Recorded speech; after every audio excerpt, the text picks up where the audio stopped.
Días, queridos. Comenzamos capítulo 4. Inhibición, síntoma y angustia. Debo señalar que es uno de los capítulos más extensos de todo el texto, según mis primeras impresiones. Dice el doctor Sigmund Freud, página 97 del volumen número 20. Como primer caso, consideremos el de una zoofobia histérica infantil, sea, por ejemplo, el de la fobia del pequeño Hans a los caballos, véase 1909. Les dejo en el historial. Les dejo en la descripción de este video el historial clínico del pequeño Hans, ¿vale? Indudablemente típico en todos sus rasgos principales. Ya la primera mirada nos permite discernir que las constelaciones de un caso real de neurosis son mucho más complejas de lo que imaginábamos mientras trabajábamos con abstracciones. Hace falta algún trabajo para orientarse y reconocer la emoción reprimida, su sustituto síntoma y el motivo de la represión. Ajá. Estas dos palabras, sustituto síntoma, es una forma típica de exposición de Sigmund Freud, tratando de unir dos palabras en una misma idea. Ajá. Dice el texto, el pequeño Hans se rehúsa a andar por la calle porque tiene angustia ante el caballo. Esta es nuestra materia en bruto. Ahora bien, ¿cuál es ahí el síntoma? El desarrollo de angustia, la elección de objeto de la angustia, la renuncia a la libre movilidad o varias de estas cosas al mismo tiempo.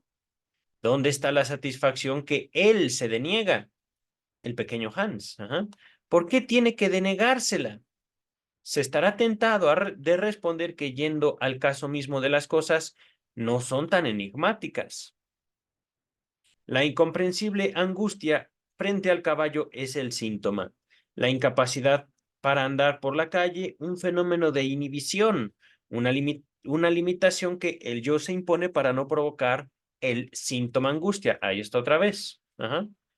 Pero fíjense, y Freud trata, digamos, de unir dos palabras en una misma idea. Ajá. O en una misma sentencia, no sé cómo decirlo, dos palabras en una palabra. Ajá. Dice el texto. Se intelige sin más que la explicación del segundo punto es correcta, y esa inhibición dejará fuera de examen para lo que sigue. Repito, y esa inhibición se dejará fuera de examen para lo que sigue.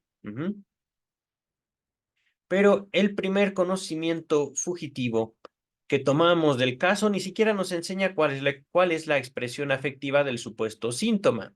Se trata, como lo averiguamos, tras escuchar más detenidamente, no de una angustia indeterminada frente al caballo, sino de una determinada expectativa angustiada. El caballo lo morderá.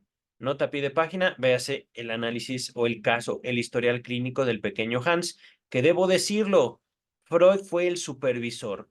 El análisis del pequeño Hans fue llevado a cabo por un alumno de Freud quien tenía un hijo llamado Hans.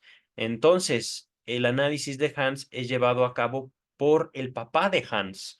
Y el doctor Sigmund Freud, hasta donde se sabe, solo lo supervisó y estuvo en entrevista una única ocasión durante el tratamiento, durante el análisis, con Hans, Freud y Hans, una sola entrevista. Ajá.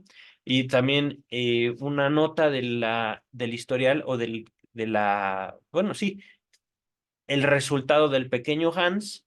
No solo el papá ayuda a Hans, digamos, a transitar por esa fobia, a deshacerse de esa fobia, sino también a relacionarse con él mismo, es decir, una enseñanza de padre a hijo en el cual se desarrolla, se evoluciona, se avanza la relación padre-hijo de forma tal que el niño pueda superar el miedo que le tiene al caballo, pero ciertamente también al padre. Ajá. Y después, ya que el pequeño Hans se hace adulto, si mal no recuerdo, se hace ingeniero, pero también se hace discípulo de Sigmund Freud. Ajá. Entonces, Sigmund Freud no solo tuvo un caso de análisis, tuvo miles a lo largo de mucho tiempo, de forma tal que él vio crecer a algunos de sus pacientes o algunos de los hijos de sus pacientes. El doctor Sigmund Freud se constituyó en su tiempo como el centro, digamos, de una actividad intelectual, no solo en la medicina, sino también en la sociedad de Viena, Austria. Ajá. Ahorita continuamos con el texto. Ocurre que este contenido procura sustraerse de la conciencia y sustituirse mediante la fobia indeterminada, en la que ya no aparecen más que el síntoma y su objeto, es decir, el caballo y miedo a que el caballo me muerde.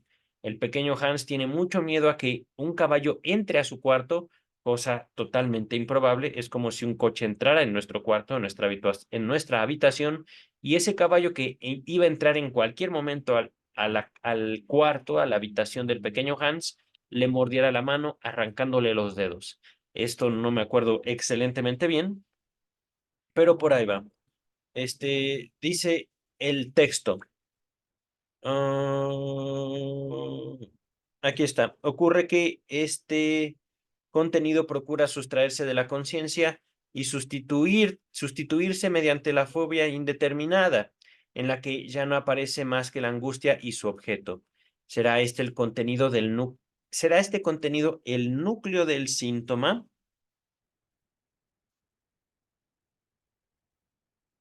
No avanzamos solo mientras no nos decidamos, no avanzamos un solo paso mientras no nos decidimos a considerar toda la situación psíquica del pequeño, tal como se nos reveló en el curso del trabajo analítico. Se encuentra en la actitud edípica de celos y hostilidad hacia su padre, a quien empero ama de corazón, toda vez que no entre en cuenta la madre como causa de la desaveniencia.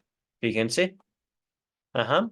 Esto es, digamos, la conclusión del análisis del pequeño Hans. El pequeño Hans ama a su padre y el pequeño Hans es amado por su padre. Y aquí soy específico. Ajá. Cuando digo el pequeño Hans era amado por su padre, quiere decir cuidado, quiere decir respetado, quiere decir que el pequeño Hans tenía miedo a su padre por querer a su mamá. Es decir, Hans quiere para él, solito a su mamá. No estoy diciendo que Hans quería tener relaciones sexuales con su mamá, como se puede malentender muchas veces el complejo de Edipo, hablando de la posesión infantil, hablando de el deseo de poseer, el ansia de poder, la necesidad de poder, de voluntad que tienen los niños hacia papá y mamá, se manifiesta en un sentido de pertenencia, en un sentido de celos. Ajá. Y por supuesto de control de los niños hacia los cuidadores. Eh, Permítanme un momento. Mm, Me está buscando una amiga, estoy viendo los mensajes.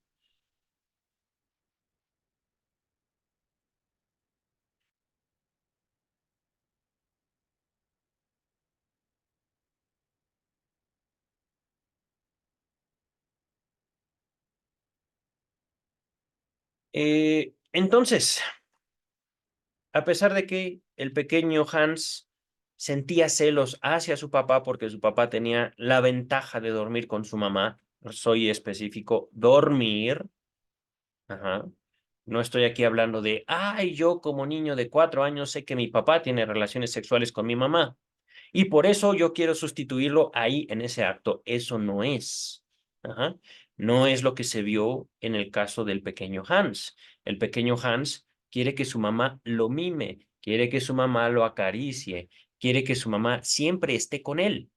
Ajá. Y cuando a papá se le ocurre sacar a mamá de la casa y llevársela a cenar, cuando papá, por ejemplo, se va al cine con mamá, no es el caso de Hans, pero es algo similar, ¿no? Cuando el papá le pide a la mamá tiempo para el papá, Hans se pone celoso y Hans dice, oye, papá, ¿por qué no te vas a trabajar? Oye, papá, ¿por qué no puedes dejarme a mamá solita para mí? De hecho, palabras de Hans. Oye, papá, ¿por qué no te vas con mi abuelita y yo me quedo con mi mamá? Ajá, así tú estás con tu mamá y yo estoy con la mía. ¿Me explico? Así literal, solo vete con la abuela. Yo voy a estar con mamá. Yo voy a estar feliz y solito con mamá. Ajá. Pero también Hans quiere a su papá y lo quiere para él. Ajá.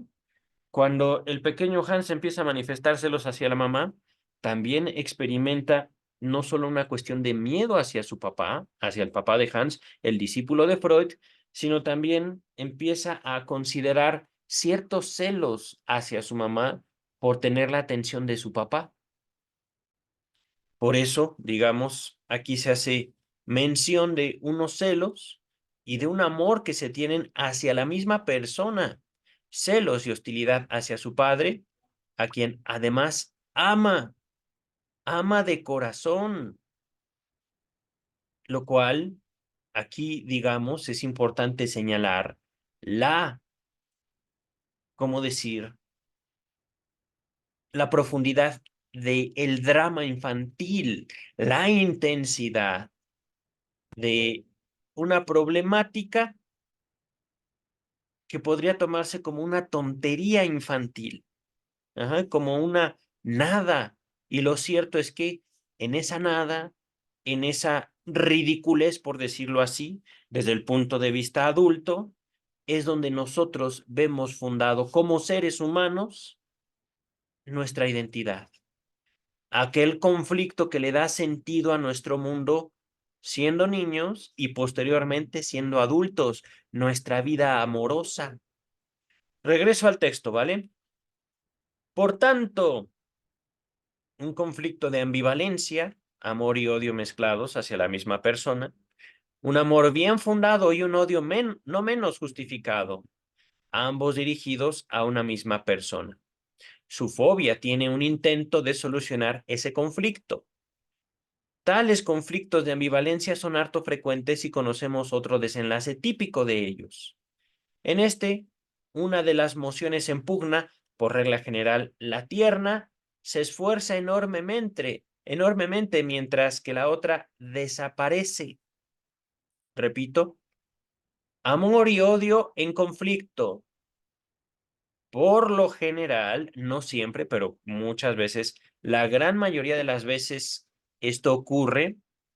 La tierna se refuerza enormemente, es decir, exageramos el amor que tenemos a papá o a mamá para ocultar el odio y el desprecio que sentimos hacia las mismas figuras. Es que no puedo vivir sin mi mamá, es que mi papá es el mejor papá del mundo, es el hombre más valeroso, más inteligente, más cariñoso, más tierno. Y tú, si quieres ser mi pareja, tienes un gran vacío que llenar. Ajá. Cuando en realidad hay también una, un resto, un mínimo de odio, de desprecio, de rencor, que busca acallarse tras la exagerada manifestación de amor, de ternura. Ajá. Solo que el carácter desmesurado y compulsivo de la ternura nos revela que esa actitud no es la única presente. Es algo que les decía, queridas, queridos. ¿Quieren ustedes asegurarse de que su odio perviva en ustedes? Reprímanlo. ¿Quieren ustedes asegurarse de que ese amor que tanto les hace padecer, porque al parecer no les hace caso, permanezca en su vida como una frustración cada vez más intensa? Digan que no les gusta aquella persona, digan que no lo quieren o no la quieren, digan que nunca les interesó. Porque queridas, queridos, el amor es al mismo tiempo tanto lo que le da sentido a nuestra vida como la maldición más terrible.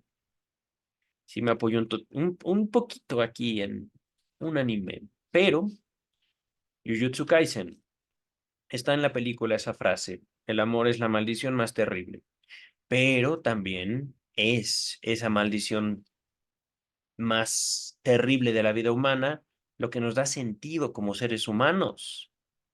Y esto desde pequeñitos. Dice el texto,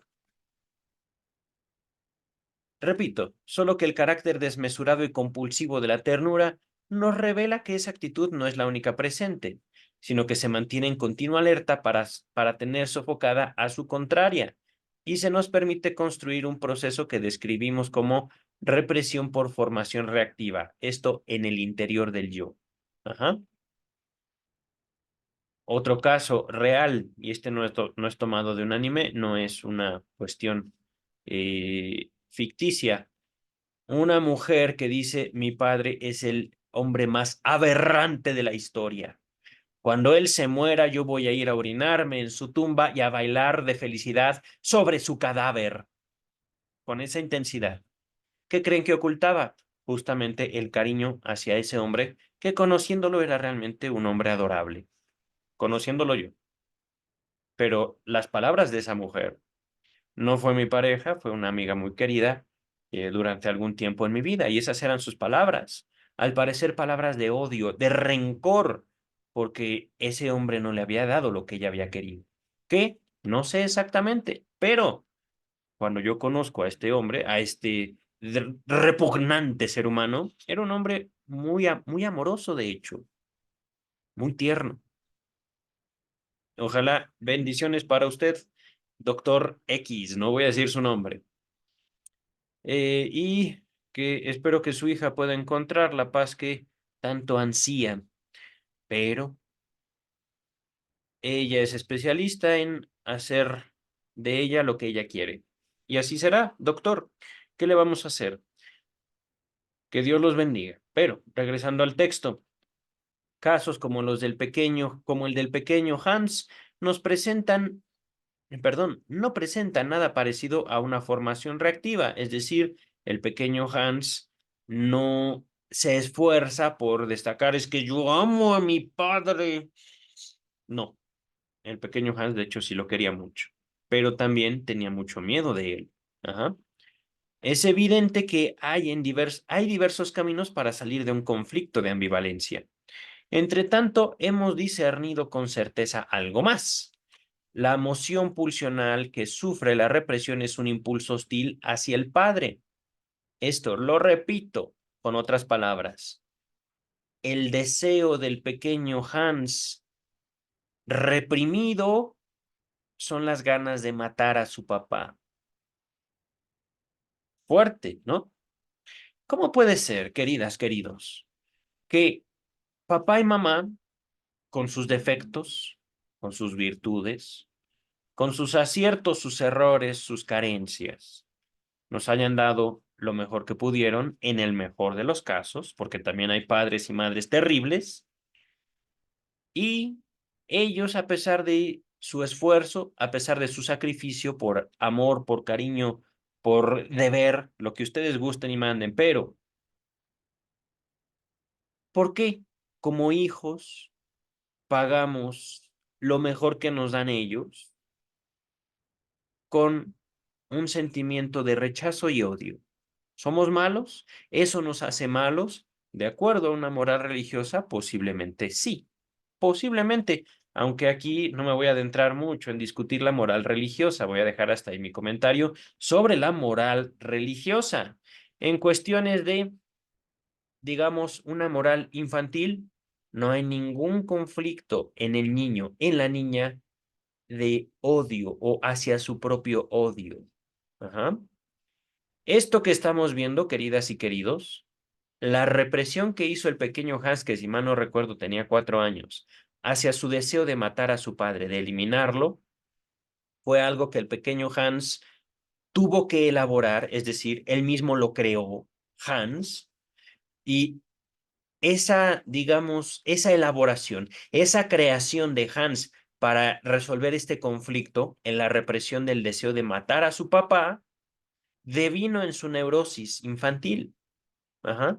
Se convirtió, digamos, esa represión en el motor de, no, no, no, es el caballo el que me quiere morder a mí. Yo no quiero pegarle a mi papá caballo, yo no quiero pegarle a mi papá. ¿Por qué? Pues porque tiene a mi mamá. Pero yo no quiero hacerlo, ¿eh? No lo voy a hacer. No, no, bueno, sí me dan ganas. De ser sincero, ¿cómo tengo ganas de agarrar la fusta y ¡pum, papá! Vete, deja a mi mamá. Ajá. El análisis, dice el texto, nos brindó la prueba de ello, mientras se empeñaba en pesquisar el origen de la idea del caballo mordedor. Hans había visto rodar a un caballo y caer y lastimarse a un compañerito de juegos con quien había jugado al caballito. Nota número 2. La nota 2 y la 3 simplemente nos remiten al análisis del pequeño Hans, ¿vale? Vamos a continuar. Así nos dio derecho a construir en Hans una moción de deseo. Ajá. La de que ojalá el padre se cayese, se hiciera daño como el caballo y el camarada, el amigo de juegos, ¿vale? El compañerito de juegos. Referencias a una partida de viaje observada permiten conjeturar que el deseo de hacer a un lado al padre halló también expresión menos tímida. Así, papá, oye, vete a visitar a la abuela, ¿sí? Déjanos a mamá y a mí solitos, porque yo quiero que mi mamá me mime siempre. Dice el texto. Ahora bien, un deseo así tiene el mismo valor que el propósito de eliminarlo a él mismo. Equivale a la moción asesina del complejo de Edipo. Ajá, es lo que les vengo comentando. Pero hasta ahora no hay camino alguno que lleve desde esa moción pulsional reprimida hasta su sustituto, que conjeturamos en la fobia al caballo, perdón. Simplifiquemos la situación psíquica del pequeño Hans, removiendo el factor infantil y la ambivalencia, sea, por ejemplo, un sirviente joven enamorado de la dueña de la casa y que goza de ciertas muestras de favor de parte de ella. Va de suyo que odia al amo de la casa, más fuerte que él, y le gustaría verlo eliminado. En un caso así, la consecuencia más natural es que tema la venganza de su amo, que su actitud frente a él sea la de un estado de angustia, semejante en todo a la fobia del pequeño Hans frente al caballo. Vale decir que no podemos designar como síntoma de angustia, como síntoma, repito, vale decir que no podemos designar como síntoma la angustia de esta fobia. Si el pequeño Hans, que está enamorado de su madre, mostrara angustia frente al padre, no tendríamos derecho alguno a atribuirle una neurosis, una fobia. Nos encontraríamos con una reacción afectiva enteramente comprensible. Lo que la convierte en neurosis es, única y exclusivamente, otro rasgo, la sustitución del padre por el caballo. Esto en la fobia. Es decir, Hans no decía, tengo miedo de mi papá porque yo quiero a mi mamá para mí. Hans decía, yo no quiero salir a la calle porque el caballo me puede morder. Y después, yo tengo mucho miedo que entre el caballo a mi cuarto en la noche y me muerda la mano. ¡Qué miedo! Ajá. Y en todo caso, conforme avanza el historial clínico del pequeño Hans, Hans mismo descubre la asociación del caballo con su papá. Ajá. Dice el texto, es pues este desplazamiento o descentramiento lo que se hace acreedor al nombre de síntoma. Es aquel otro mecanismo que permite tramitar el conflicto de ambivalencia sin ayuda de la formación reactiva. Esta formación reactiva de que yo, por ejemplo, amo a mi papá, pero ¿cómo lo amo? Me está hablando este viejo otra vez, pero lo amo. Y más te vale creer que lo amo porque dudas de mí y de mis sentimientos. Sí. Dice el texto. Tal desplazamiento es posibilitado o facilitado por la circunstancia de que, a esa tierna edad, todavía están prontas a reanimarse las huellas innatas del pensamiento totemista. Totem y tabú, aquí se está asomando, totem y tabú. Pero vamos a continuar, ¿vale? Aún, les dejo totem y tabú en la descripción. Aún no se ha admitido el abismo entre ser humano y animal, y al menos no se lo destaca tanto como se hará después. Tótem y tabú, ¿verdad? Nota 4. Ah, no, miren, una dificultad del psicoanálisis. Les dejo ese texto en la descripción. Dice el texto. El varón adulto, admirado pero también temido, se sitúa en la misma serie que el animal grande a quien se envidia por tantas cosas, pero ante el cual uno se ha puesto en guardia porque puede volverse peligroso.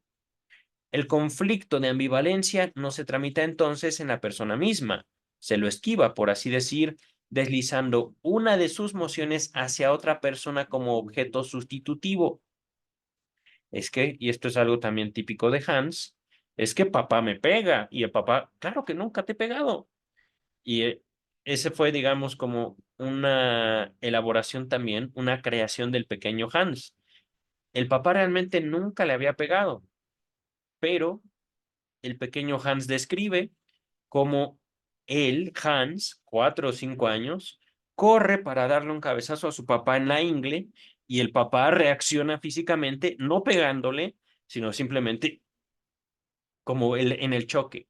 Y con este movimiento o algo similar, el papá toca al hijo y eso, el pequeño Hans lo considera que el papá le pegó, que el papá lo odia, cuando en realidad fue un movimiento generado natural por el golpe que el niño le había dado al padre.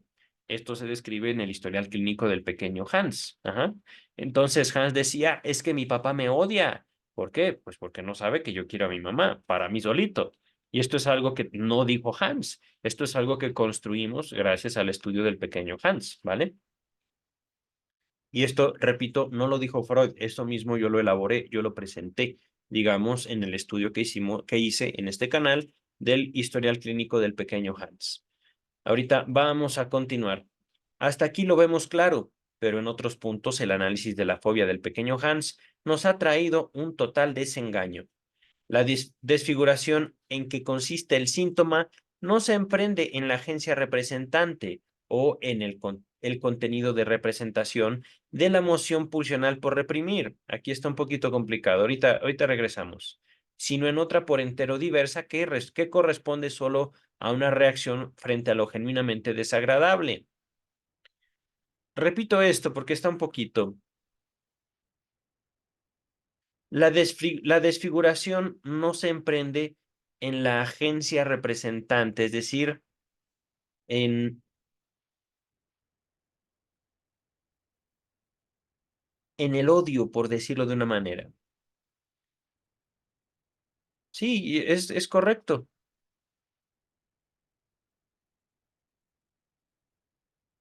No hay una desfiguración en el odio. ¿Por qué? Pues porque justamente la fobia se traduce en el odio que Hans deposita en el caballo hacia él mismo. ¿Por qué me mordería un caballo? Pues porque me odia. ¿Y por qué me odia el caballo? Bueno, pues porque yo quiero a mi mamá. Bueno, digo caballo por no decir papá. Ajá. Ahorita lo estoy presentando de esa manera. Ujú.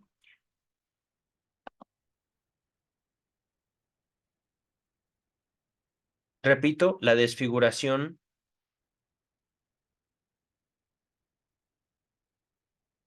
se emprende en otra. Permítame. Sí, sí, es correcto. La desfiguración, por lo cual podemos señalar que Hans padecía de neurosis, se emprende no sobre su deseo de agredir a papá, sino en el papel que el pequeño Hans se atribuye a sí mismo, ajá, en sus fantasías como víctima del caballo, como víctima del padre, nunca él como agresor, a pesar de que el pequeño Hans sí era agresor. Ahorita vamos a continuar, ¿vale?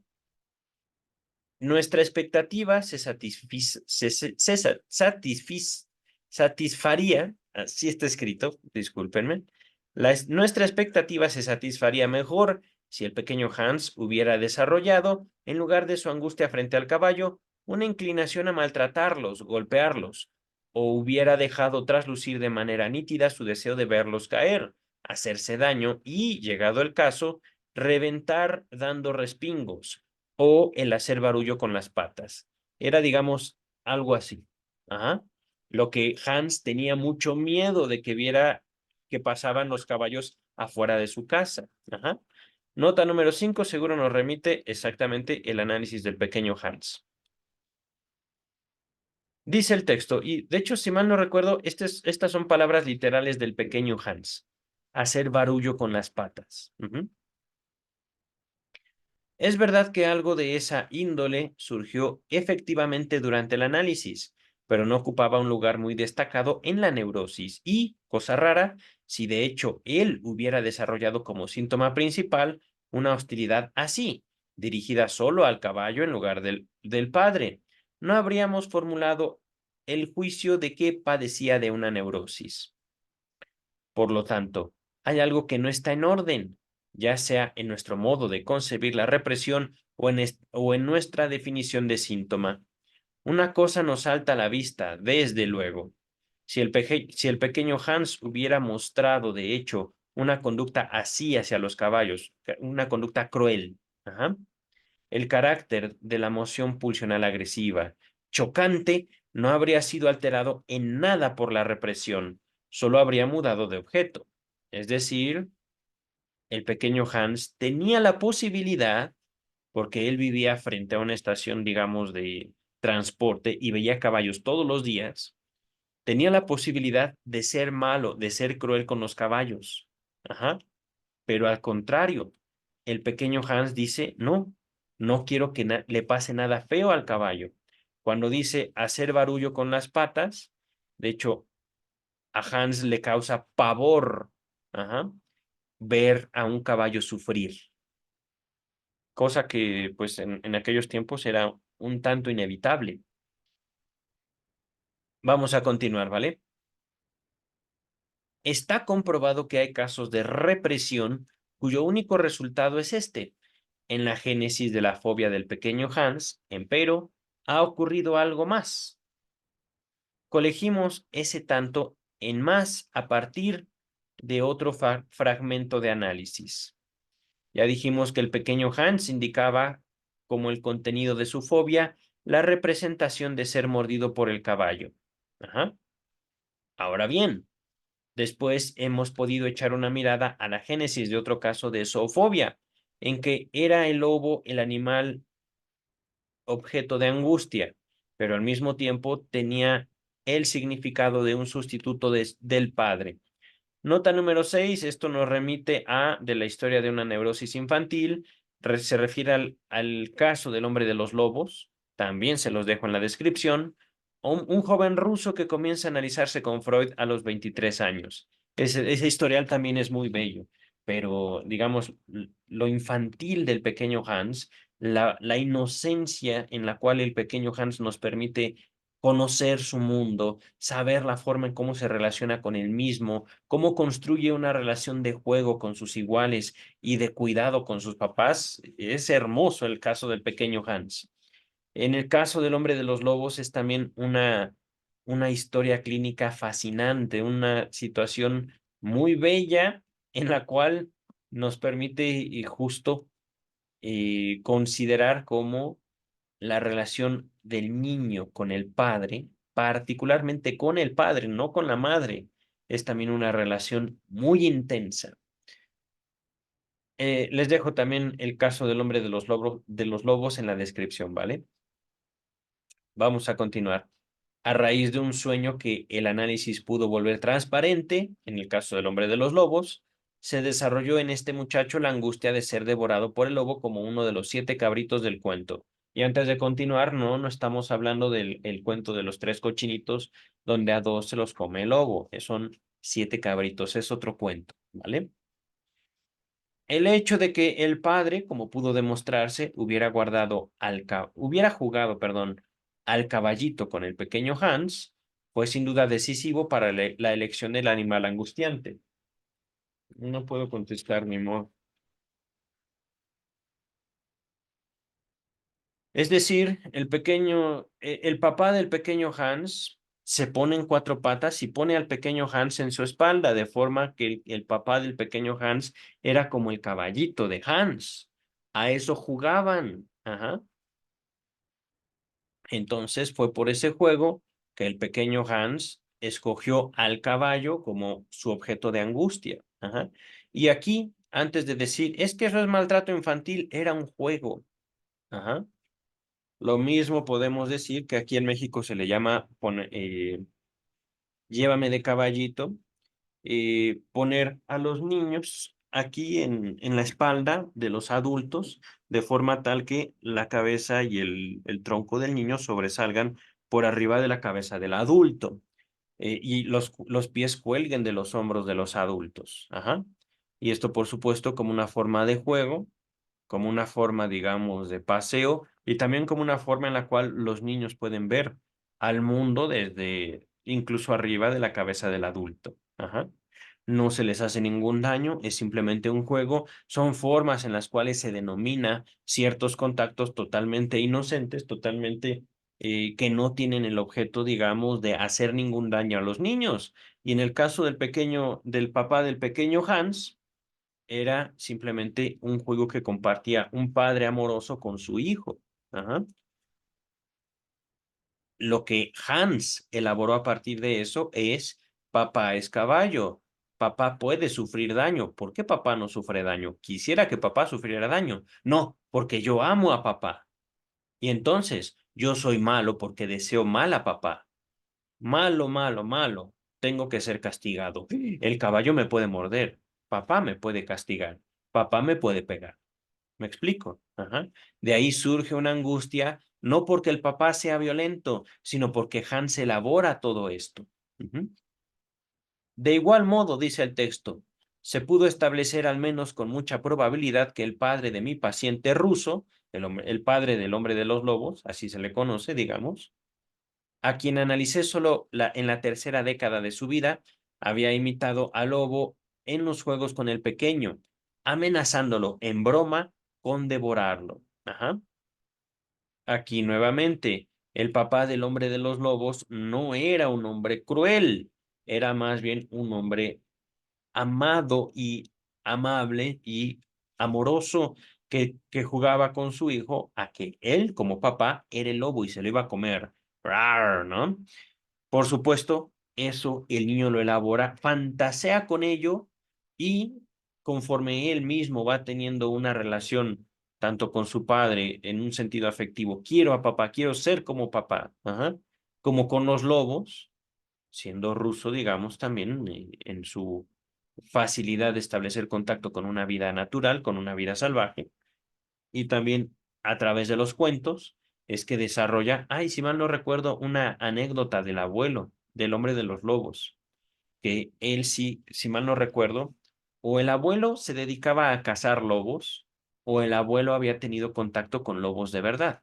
Pero en esa transmisión, en ese acercamiento simbólico de cuento, digámoslo así, el caso del hombre de los lobos adquiere ese significado, ese valor, papá lobo.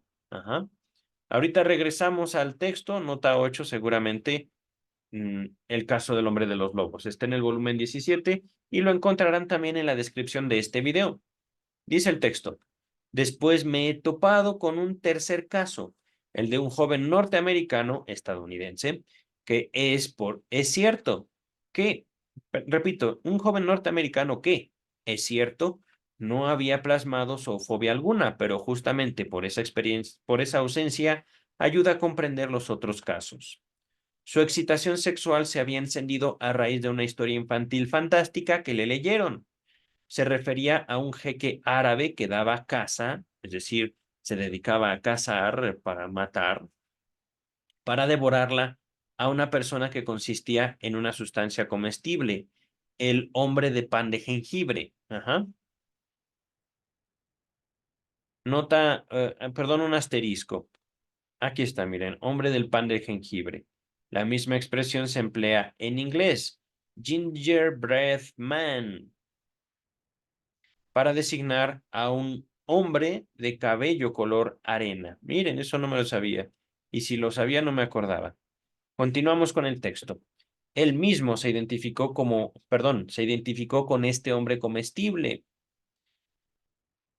En el jeque se reconocía fácilmente un sustituto del padre. Busquen ustedes qué es un jeque. Continuamos. Y esta fantasía pasó a ser el primer sustrato de su actividad autoerótica, es decir, masturbatoria. Ajá. Porque queridas, queridos, el sexo no es algo mecánico y si lo es una cuestión totalmente, ¿cómo decirlo? Variable, infinitamente variable. Vamos a continuar, ¿vale? Es que ahí hay mucho de lo que estoy trabajando por mi cuenta, en mi propia elaboración, mi propia línea de investigación, pero no quiero desviarme mucho del texto. Ahora bien, la representación de ser devorado por el padre es un patrimonio infantil arcaico y típico. Las analogías provenientes de la mitología, véase Cronos, y de la vida animal son universalmente conocidas. A pesar de tales hechos concurrentes, este contenido de representación nos resulta tan extraño que solo con incredulidad lo atribuimos al niño. Es decir, pareciera que la mayoría de los mitos de todas las razas humanas han sido escritos por niños. Parecería. Vamos a continuar. Tampoco sabemos si significa efectivamente lo que parece enunciar, y no comprendemos cómo puede convertirse en tema de una fobia. Pero es el caso que la experiencia analítica nos proporciona las informaciones requeridas. Nos enseña que la representación de ser devorado por el Padre es la expresión degradada en sentido regresivo, es decir, dando pasos atrás a nuestra historia como civilización, como cultura e incluso como individuos, de una emoción tierna pasiva, es decir, yo devoro a papá, no, papá me hace caricias, papá es tierno conmigo, papá me cuida, papá me quiere. Ajá. Es la que apetece ser amado por el padre como objeto, en el sentido del erotismo genital. Ajá. Ahorita voy a dejar el texto así como está. No es un error. De hecho, es simbólicamente todo lo que les acabo de decir. Papá es bueno conmigo. Ajá. Si rastreamos la historia del caso, nota número 9, no subsistirá ninguna duda acerca de lo correcto de esta interpretación. Nota número 9. Véase el paciente ruso, véase el hombre de los lobos. Ajá. Vamos a continuar. Aquí me quedé. Es verdad que la moción genital ya no deja traslucir nada de su propósito tierno cuando se le expresa en el lenguaje de la fase de transición ya superada, que va de la organización libidinal oral a la sádica.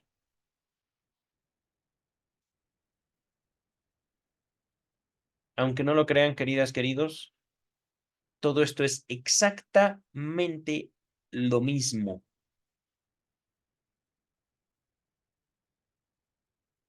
Aquí Freud, digámoslo así, está dando vueltas en un sentido simbólico. Está dando vueltas en la organización amorosa del niño, del infante, de los niños. Las y los, entiéndase.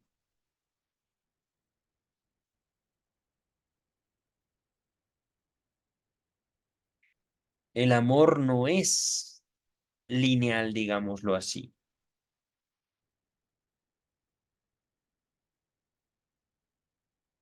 Aquí les pido por favor no espantarse de esto. Es sencillo, queridas y queridos. Es realmente muy sencillo. Se trata, digamos, de la construcción que hacen los niños a partir de su propia autoexploración. No es nada más una cuestión, digamos, de niños malos, como podríamos considerarlos, niños que necesitan educarse para dejar de estarse manipulando sus propios genitales. No va por ahí. Ajá. Es un sentido, digamos, de construir el valor del otro, papá y mamá, a partir de lo que yo mismo experimento en mi cuerpo. A mí no me gusta que me peguen mamá o papá, si soy un niño. Ajá. Yo quiero que mamá y papá sean tiernos conmigo, como yo también puedo ser tierno con ellos. Ajá. Se trata, en todo caso, de que los niños descubren su capacidad de hacer daño y esa capacidad los sorprende a ellos mismos, los espanta la posibilidad de que ellos se encuentren deseando la muerte de papá o mamá. ¿Por qué? Porque ellos, papá y mamá, son la vida. Sin ellos yo no tendría vida. ¿Qué voy a hacer sin mi papá o sin mi mamá? Sin los cariños, sin los cuidados que ellos me dan. Ajá. Vamos a continuar. Y por otra parte, se trata solo de una sustitución de la agencia representante por una expresión regresiva o de una efectiva y real degradación regresiva de la moción orientada a lo genital en el interior del ello. En otras palabras, simplemente es un cambio, es decir, yo quiero ser bueno con mamá y papá, a pesar de que les deseo el mal, ajá, o yo busco regresarme a mí en mi propia relación conmigo a una situación previa, una real degradación regresiva. Ya no voy a orientarme hacia lo que ellos quieren, a yo ser bueno con ellos, no. Yo estoy regresándome a mi propio narcisismo, por así decirlo, a que yo y solo yo importo. Ajá. Aquí, digámoslo así, se pierde un valor del otro.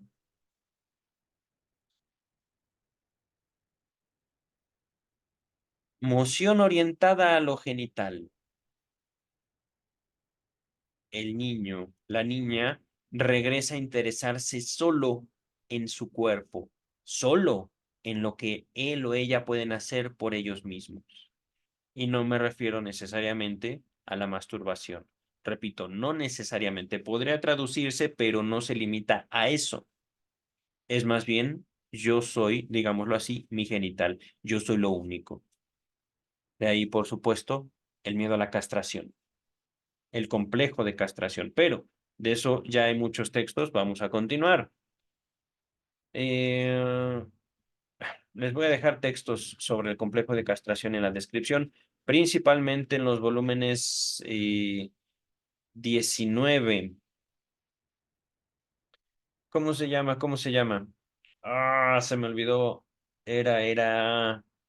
Eh, Ahorita se me impone sobre la más generalizada degradación de la vida amorosa, pero ese no es. De todos modos, se los dejo en la descripción. Tiene que ver, pero no habla específicamente del complejo de castración. El yo y el ello y sobre las consecuencias psíquicas de la diferencia anatómica entre los sexos. Habla mucho del complejo de castración. Regresamos al texto. No me parece fácil decidirlo al respecto de esta pregunta.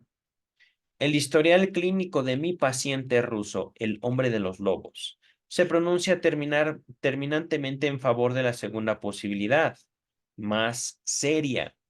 En efecto, a partir del sueño decisivo se comporta como un niño díscolo, es decir, yo, primero yo, luego yo y al final yo. Ajá. Martirizador, sádico, y poco después desarrolla una genuina neurosis obsesiva, que básicamente la neurosis obsesiva es eso, yo tratando de demostrarme a mí mismo lo mucho que soy, lo mucho que puedo, lo mucho que valgo. No es, digámoslo así, una falta de autoestima, es una necesidad de tapar, digamos, endiosamiento, no sé cómo decirlo, que casi, casi, si yo lo pienso, se cumple. Y entonces, como yo pienso cosas de las cuales tal vez ni me doy cuenta que ya decía la muerte, yo soy culpable de muchas circunstancias de las cuales realmente esa responsabilidad vive en la fantasía como una culpa tremenda, la culpa por todo y por nada al mismo tiempo. Dice el texto, de cualquier modo, obtenemos la intelección de que la represión no es el único recurso de que dispone el yo para defenderse de una emoción pulsional desagradable. Si el yo consigue llevar la pulsión a la regresión, en el fondo la daña de manera más enérgica de lo que sería posible mediante la represión. Es verdad que en muchos casos, tras forzar la regresión, repito, en muchos casos, tras forzar la regresión, la hace seguir por una represión. Oh, mira, regresar es justamente buscar refugio en digamos, en un lugar seguro, pero de nuestra propia historia. Hablando, por ejemplo, de las relaciones amorosas, eh, buscar refugio en el ex, por ejemplo, una regresión, regresar. Estoy poniendo como ejemplo el ex, cuando en sentido estricto hablamos de eh, situaciones de no tanto comodidad, sino mecanismos adaptativos de la vida infantil frente a los cambios sobrevenidos en el mundo o en los lazos sociales, ¿vale? Entonces, en muchos casos, primero se fuerza la regresión, el regreso, y luego viene una represión. Me hizo acordarme de algunas mujeres con las que he salido.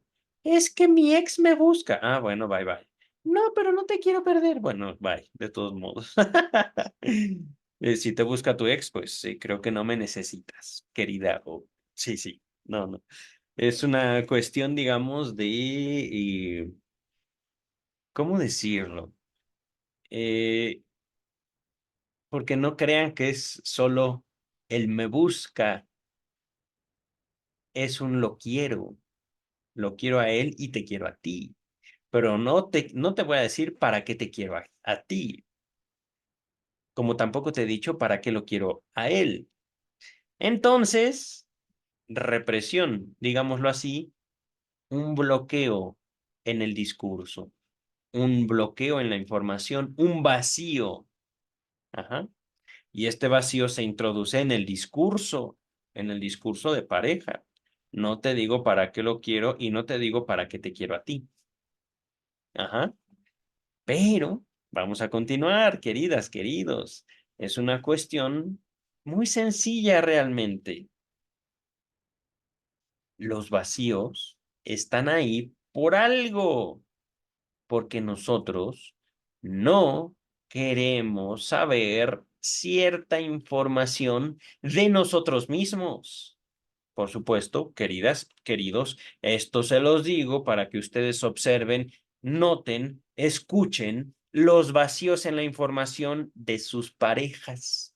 Oh, por Dios, por Dios. Y los vacíos también en informaciones de muchos lugares. Ahorita vamos a continuar el texto porque esto de los vacíos y la información, ay, los vacíos científicos, pero shh, dejemos ahí el tema para abordarlo en otra ocasión acerca de la comunidad científica del año 2024.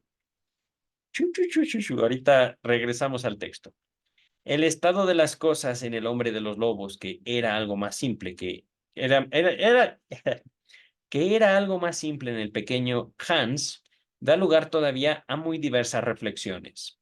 Pero desde ahora obtenemos dos intelecciones inesperadas.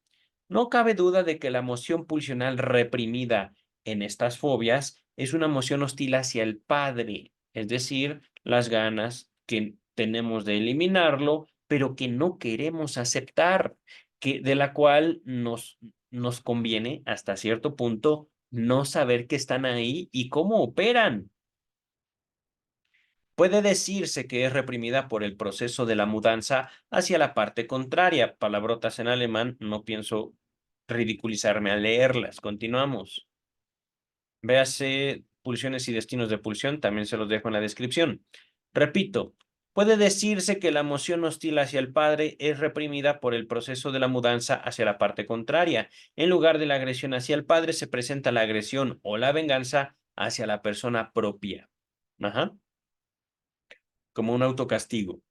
No es una falta de la autoestima, es un yo he sido malo por desear la muerte de ese padre que tanto me ha dado, que tanto me ama y que yo amo, pero que al mismo tiempo me estorba. Ajá. Puesto que, de todos modos, una agresión de esa índole arraiga en la fase libidinal sádica, solo le hace falta todavía cierta degradación al estadio oral, que en Hans es indicada por el ser mordido y en mi paciente ruso, en cambio, se escenifica flagrantemente, es decir, de forma directa, en el ser devorado, el paciente ruso. Es que soñé que se abrían las ventanas de mi puerta y vi un árbol y en el árbol 9 lobos blancos que me veían y yo sé que me querían devorar. Lo sé. Y mi angustia en ese sueño es tal que me desperté. Y de ahí viene la elaboración del lobo. Papá es lobo. Papá me quiere comer. Ajá. Regresamos al texto. Pero, aparte de ello, el análisis permite comprobar con certeza induditable que simultáneamente ha sucumbido a la represión otra emoción pulsional de sentido contrario. Fíjense, una emoción pasiva tierna respecto del padre, que ya había alcanzado el nivel de la organización libidinal genital o fálica. Es decir, sí, papá, te amo. Quiero que tú, papá, papi, me hagas caricias. Quiero sentirme amado por ti. Quiero que esa ternura que nos tenemos el uno al otro se transforme en una relación cálida. Pero eso, decirlo a un hombre heterosexual.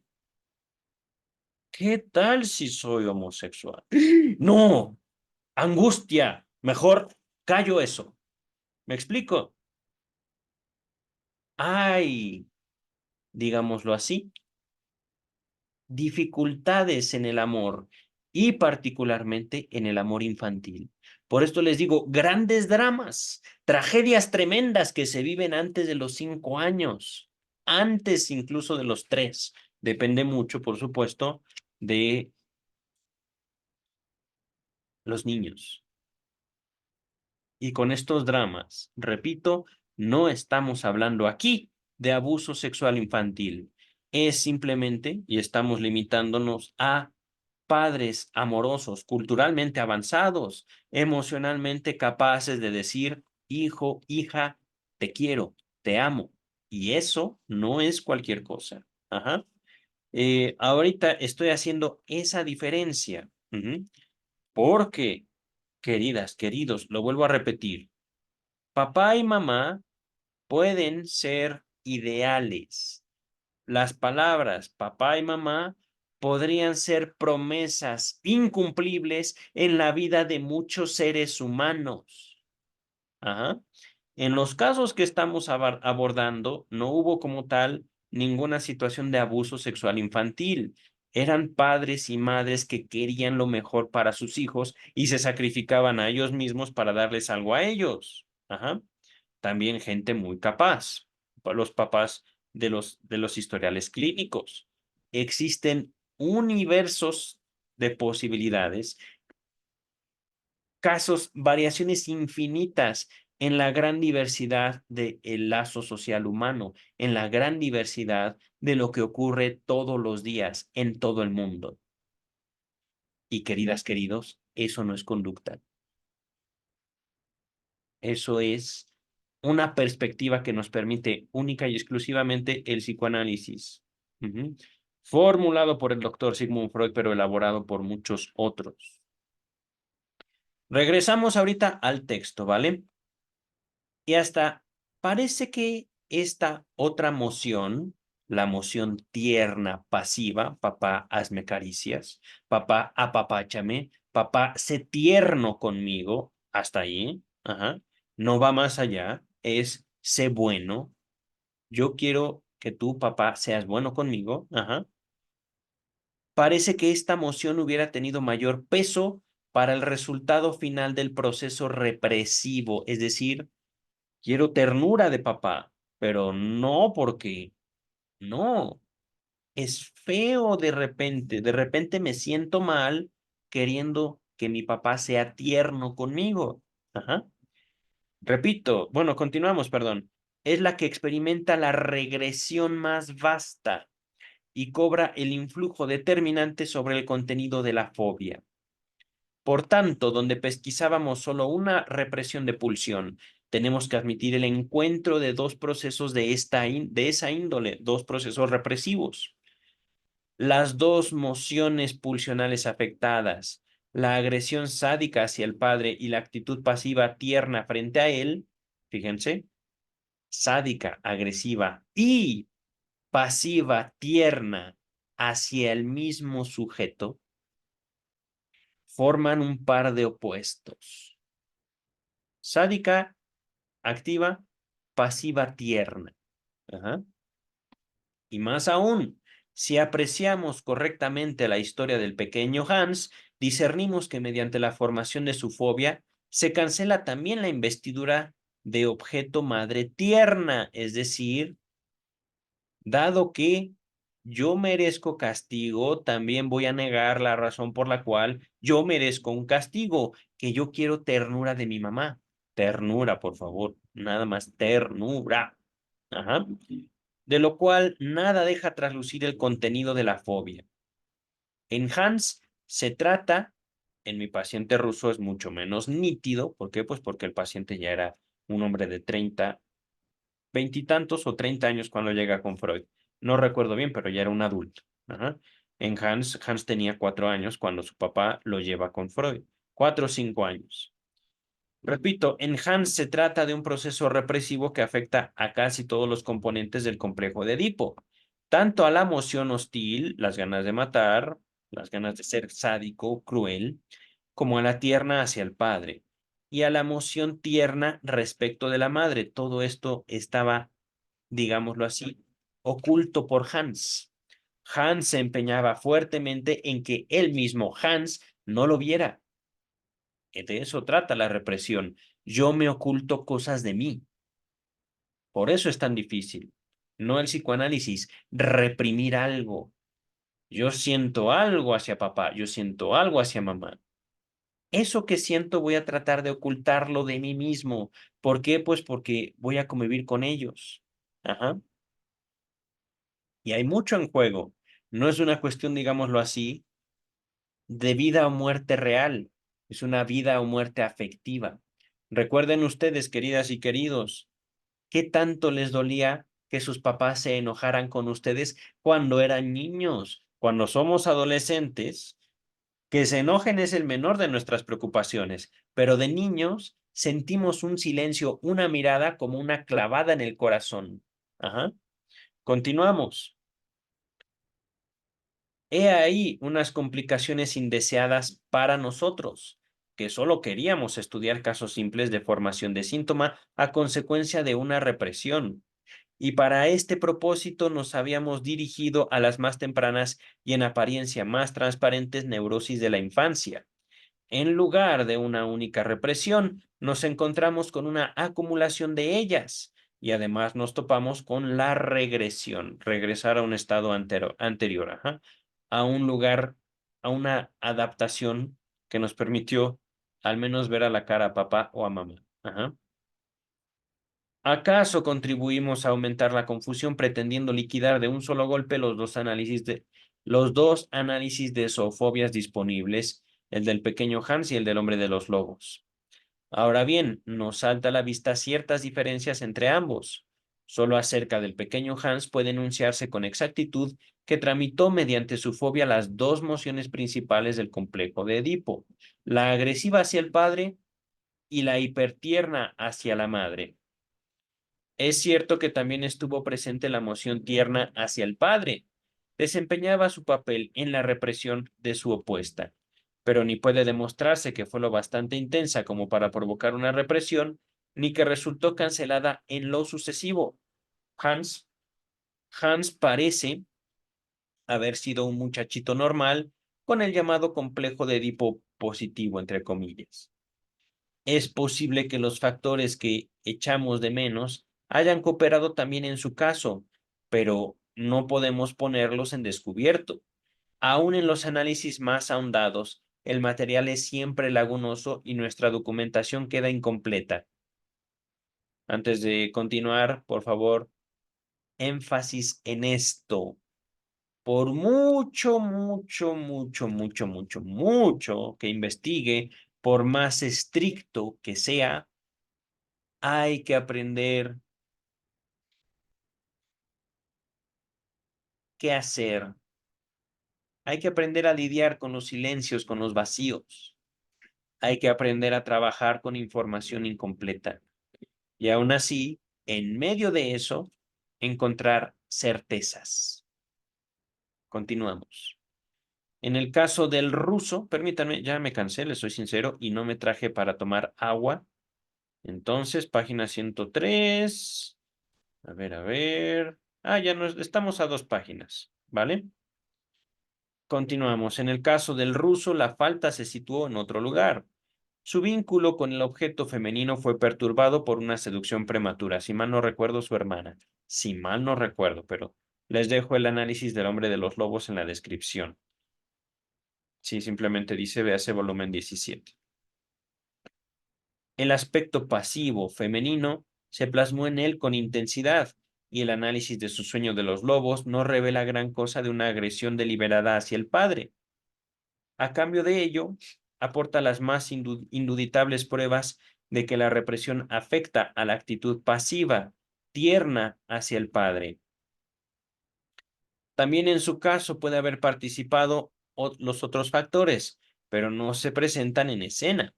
Y si a pesar de estas diferencias entre los dos casos, que llegan a estar casi en una relación de oposición, el resultado final de la fobia es aproximadamente el mismo. La explicación de ello tiene que venirnos de otro lado, y nos viene de la segunda conclusión a que arribamos en nuestra pequeña indagación comparativa. Creemos conocer el motor de la represión en ambos casos y vemos corroborado su papel por el curso que siguió el desarrollo de los dos niños. Es, en los dos, el mismo: la angustia frente a una castración inminente. Por angustia de castración resigna el pequeño Hans la agresión hacia el padre. Su angustia de que el caballo lo muerda puede completarse sin forzar las cosas. Que el caballo le arranque de un mordisco los genitales, lo castre. Es decir, esto nunca pasó. Era el miedo que Hans luchaba por desconocer, pero que al final manifiesta. Y cuando digo al final, no es al final del análisis, es de hecho en cada manifestación angustiosa, en cada ataque de pánico, por llamarlo de una manera. Pero también el pequeño ruso renuncia por angustia de castración al deseo de ser amado por el padre como objeto sexual, pues ha comprendido que una relación así tendría por premisa, es decir, por requisito, que él sacrificara sus genitales, a saber, lo que lo diferencia de la mujer, es decir, y esto es algo específico, único, exclusivo del hombre de los lobos. Tenía miedo a ser mujer. Cosa que, por supuesto, ahorita estoy recordando el caso del hombre de los lobos, hasta cierto punto ya había ocurrido. ¿En qué? En que su hermana abusó de él. Y con abuso, de hecho, si mal no recuerdo, lo podemos nombrar como abuso, pero fue más bien una cuestión de un juego, donde cual él, siendo un niño pequeño, fue, digamos, quien recibió esta seducción por parte de su hermana mayor, que no recuerdo cuántos años tendría ella y él, pero sí establece el caso, una relación de poder de ella hacia él. Ajá.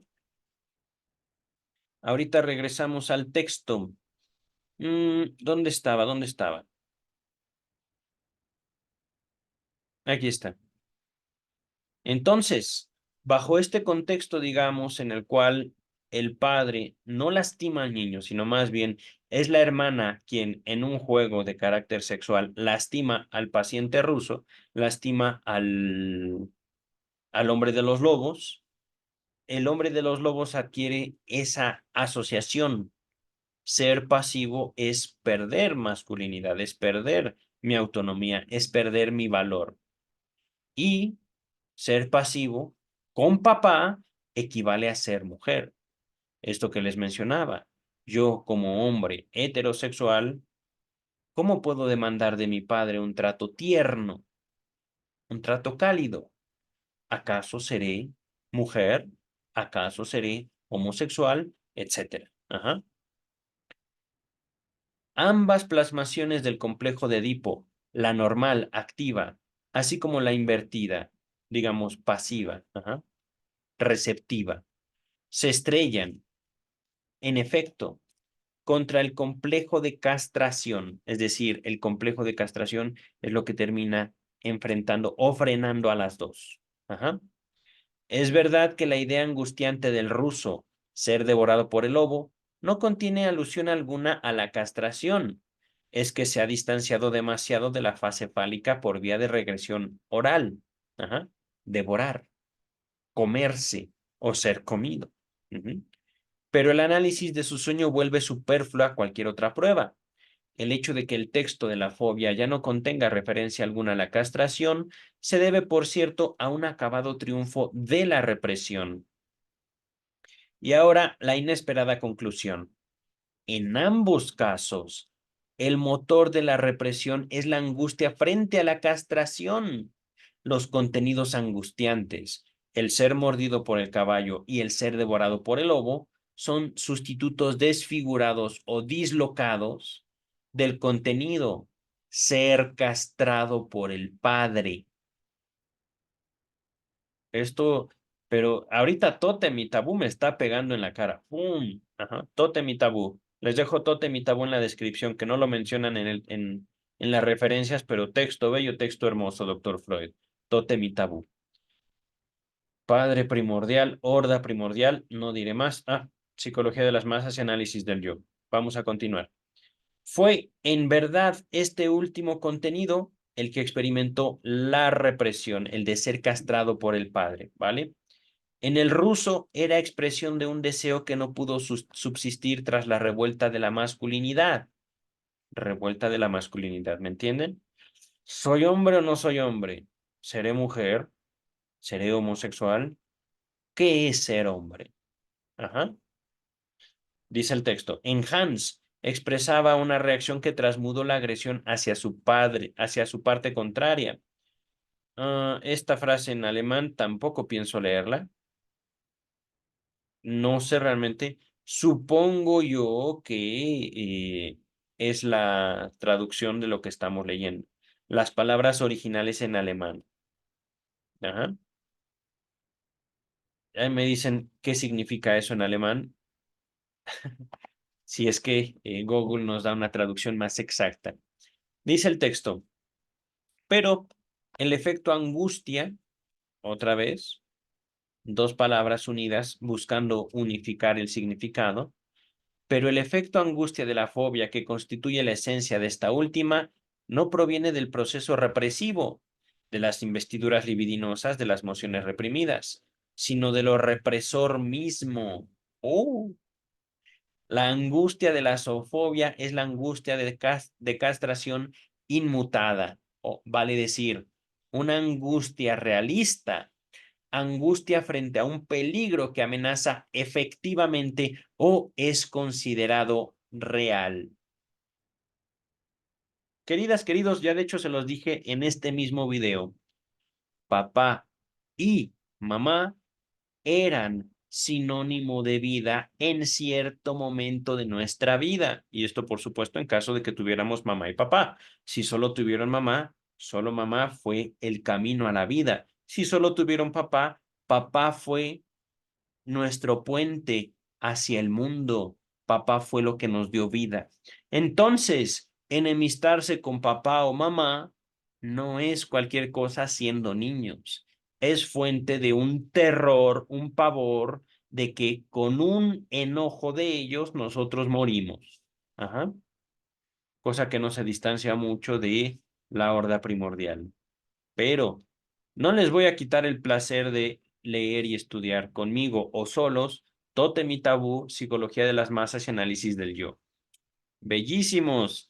Busquen el amor en la historia y en la obra de Freud. Si ustedes pueden desarrollar dentro de la obra freudiana la noción del amor, la noción del odio, la noción de la vida afectiva humana, eso es psicoanálisis. Vamos a continuar. Aquí, la angustia crea la represión y no, como yo opinaba antes, la represión crea la angustia. Ajá, fíjense. Tengo miedo de que papá se enoje conmigo y me mate, me castre, me quite algo. mis manos, mis dedos, mis genitales, lo que sea. ¿Por qué? Porque yo quiero lo que él tiene.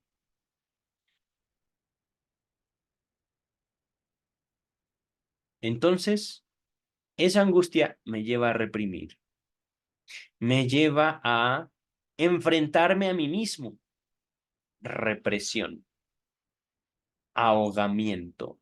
La represión de la que estamos hablando no viene de afuera. No es que yo tenga miedo de que papá me vaya a pegar como ya lo ha hecho. Mm, mm. Esta represión de la que habla el texto es un acto que yo llevo a cabo hacia mí y en contra de mí. Yo, dice el texto, no es grato reparar en esto, pero de nada vale desmentirlo. A menudo he sustentado la tesis de que por obra de la represión, la agencia representante de pulsión es desfigurada, desplazada, etcétera, en tanto que la libido de la emoción pulsional es mudada en angustia. Nota número 12. Seguro, véase la descripción. Ah, no, miren, este, véase la introducción, perdón. Véase el texto, la represión, lo dejo en la descripción, donde también se analiza el caso del hombre de los lobos. Se hallarán otras puntualizaciones sobre esto en el apartado Angustia por transmutación de libido, así como en mi introducción. Esto de angustia por transmutación creo que está, digamos, sí está más adelante en este mismo volumen y en la introducción. Esa sí se las había anticipado. Ya nos falta una página y media. Regresamos al texto, me quedé aquí. Ahora bien, la indagación de las fobias, que serían las llamadas por excelencia a demostrar esa tesis, no la corrobora y aún parece contradecirla directamente. La angustia de las zoofobias es la angustia de castración del yo. La de la agorafobia, estudiada con menor profundidad, parece ser angustia de tentación, que genéticamente ha de entramarse sin duda con la angustia de castración. Ahí es donde me quedé. Aquí está.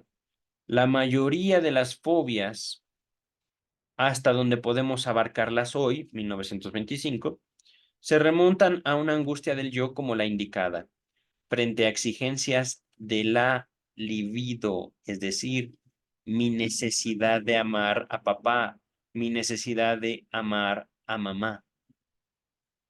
Y al mismo tiempo, dado que ellos me representan límites, es lo que yo hago con el odio que ellos me generan por esos límites. No importa, digamos, lo bueno o malos que fueron ellos. Si encontramos como niños un límite, queremos eliminar ese límite. Llámese papá, mamá, hermano, tío, abuelo, hasta, por supuesto, ya en un estado adultos, gobierno, maestros, policías, etcétera. Y con esto, queridas, queridos, no estamos finalizando el texto, pero les advierto, no es que el psicoanálisis justifique el odio, digamos, hacia un otro que nos representa ese límite. Es parte de nuestra naturaleza infantil que persiste y que subsiste a lo largo de toda la historia humana, pero que también es importante reconocer como el motivo no solo de la creación de la religión, de la ley, del Estado, sino también de la construcción del lazo social. Así lo voy a dejar por el momento, es toda mi línea de investigación y quiero seguir desarrollándola. Vamos a continuar con el texto. En ellas, las fobias, la actitud angustiada del yo es siempre lo primario y es la impulsión para para la represión, para reprimir, para aplastar, para cancelar, para fomentar ese vacío. Ajá. La angustia nunca proviene de la libido reprimida. Si antes me hubiera conformado con decir que tras la represión aparece cierto grado de angustia, en lugar de la exteriorización del libido que sería de esperar, hoy no tendría que retractarme de nada. Esa descripción es correcta y en efecto se da la correspondencia aseverada entre el vigor de la emoción por reprimir, repito, la intensidad del deseo por negar, por reprimir, por luchar, por aplastar aquello que estamos en contra de nosotros mismos. Y la intensidad de la angustia resultante, es decir, hay una relación, no es causa o efecto, es de intensidad. Ajá. Pero confieso que creía estar proporcionando algo más que una mera descripción. Suponía haber discernido el proceso metapsicológico de una transposición directa del libido en angustia. Aquí se equivocó entonces. Directa. Hoy no puedo seguir sosteniéndolo. Por lo demás, no pude indicar entonces el modo en que se consumaría una transmudación así. Es decir, solo era una hipótesis que se demostró falsa parcialmente. Pero ¿de dónde extraje la idea de esa transposición? Del estudio de las neurosis actuales, en una época en que todavía estábamos muy lejos de distinguir entre procesos que ocurren en el yo y procesos que ocurren en el ello. De modo estricto, creo que el yo y el ello, o más allá del principio de placer, donde se empieza a introducir esta separación entre yo y ello, viene desde 1918 aproximadamente.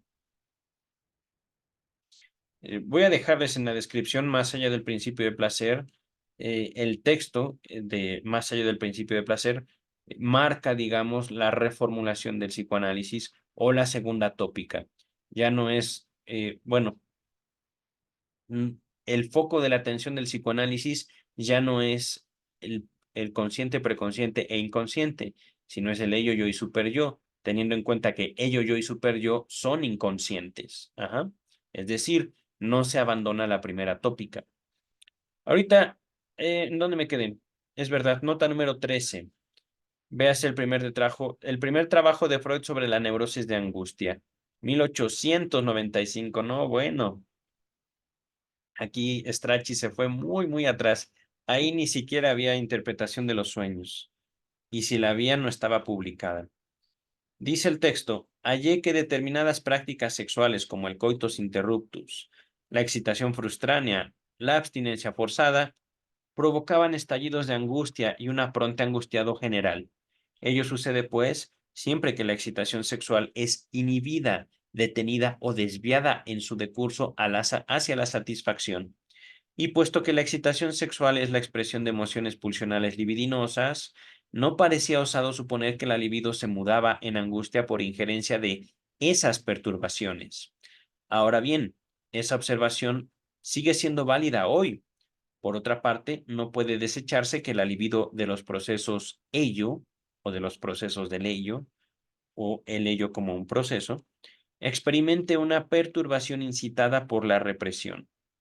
En consecuencia, puede seguir siendo correcto que a raíz de la represión se forme angustia desde la investidura libidinal de las mociones pulsionales, pero ¿cómo armonizar este resultado con el otro? A saber, que la angustia de las fobias es una angustia yoica, es decir, que nace del yo, nace en el yo. No es producida por la represión, sino que la provocan. Parece una contradicción y solucionarla no es cosa simple. Yo diría que sí es más simple, doctor Freud, pero me encantan sus complicaciones de usted. Dice el texto, no es fácil reducir esos dos orígenes de la angustia a uno solo. Puede ensayarse con el supuesto de que el yo, en la situación del coito perturbado, coitus interruptus, de la excitación suspendida, de la abstinencia, husmea un peligro frente al cual reacciona con angustia, pero no salimos adelante con ello. Por otra parte, el análisis de las fobias, tal como lo hemos emprendido, no parece admitir una enmienda. Non licet, no sé qué es eso, no está claro. Antigua fórmula legal utilizada para expresar que las pruebas ofrecidas no han sido concluyentes. Bravo, doctor Freud. Dejamos hasta aquí, queridas, queridos. Para mí es fin de semana, vengo de traje, vengo de elegante, pero uy, también ya ha sido para mí una semana pesada. Bueno, no tanto, de hecho, una semana linda en el trabajo. Dejamos hasta aquí, queridas, queridos. Nos vemos para el capítulo número 5 de Inhibición, Síntoma y Angustia, que debo decirlo, creo que son 11 capítulos, vamos más o menos como a la mitad, un poco antes de la mitad del texto, pero este Inhibición, Síntoma y Angustia es el texto más extenso del volumen 20 de la obra completa de Sigmund Freud. Es decir, ya vamos avanzando bastante en la lectura completa de toda la obra de Sigmund Freud, edición Amor Rorty. Por el momento, nos vemos. Cuídense. Bye.